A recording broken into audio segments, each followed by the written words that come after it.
Brought to you by Penguin.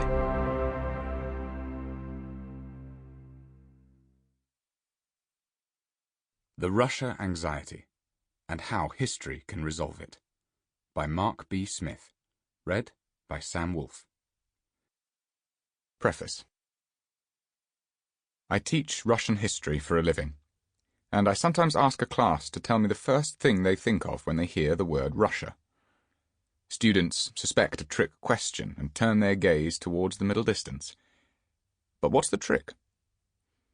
In the new age of Donald Trump and Vladimir Putin, I asked a group of students a slightly different question from the one above. What they thought when they heard the name Putin. The image that one of them put forward was precisely what the media presented, a villain from a James Bond movie. His policies were violent and expansionist. His rule was arbitrary and coercive. He ran a kleptocracy and a mafia state based on a veneer of Russian nationalism. It was a house of cards, ready to fall. But then the student did what many excellent students do.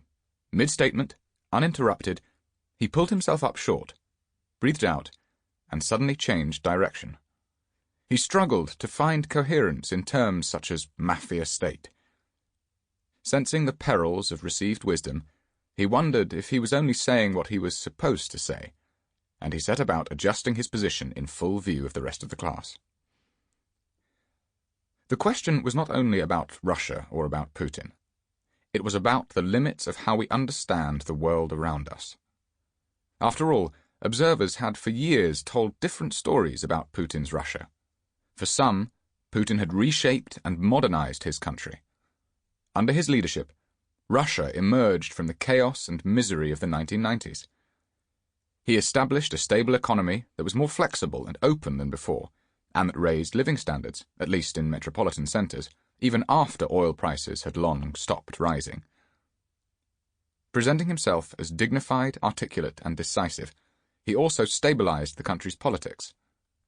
Many Russians led normal lives, forming reasonable ambitions and plausible plans to realize them. It was easy enough to understand Putin's popularity. Was this another aspect of the truth? I teach history, as I've said, and so the problems I discuss with my students concern the past, even if the conversation has turned toward the present day. When it comes to Russia, history shapes our imaginations and defines our misperceptions. Was the present really the consequence of the past? Had Vladimir Putin made Russia modern, or had he allowed it to revert to type? In the age of Trump and Putin, did the West's Russia crisis come out of the past, or did it point towards a uniquely dangerous future?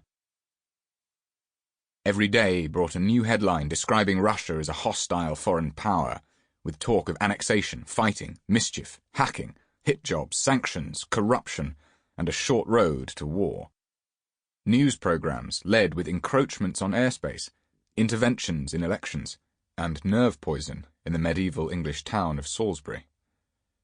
In the years that followed Vladimir Putin's third election victory in 2012, Russia was cast as an extraordinary danger, and its president became public enemy number one.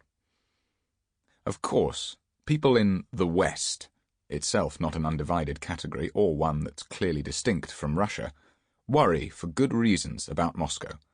Its deteriorating relations with NATO, its scarcely transparent political system, its oligarchic capitalism, the allegations of political violence sometimes leveled against its government and its tensions with former Soviet republics, especially the conflict with Ukraine.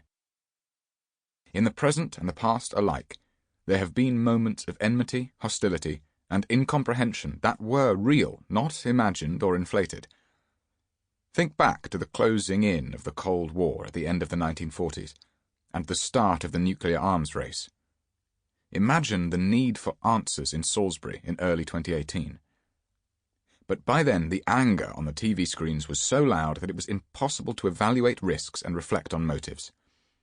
Incidents that were important but of a different order, culminating in the cyber war of the 2016 American election, were taken out of context, exaggerated, given strategic coherence, and imagined as an ideological crusade. Sample complete. Ready to continue?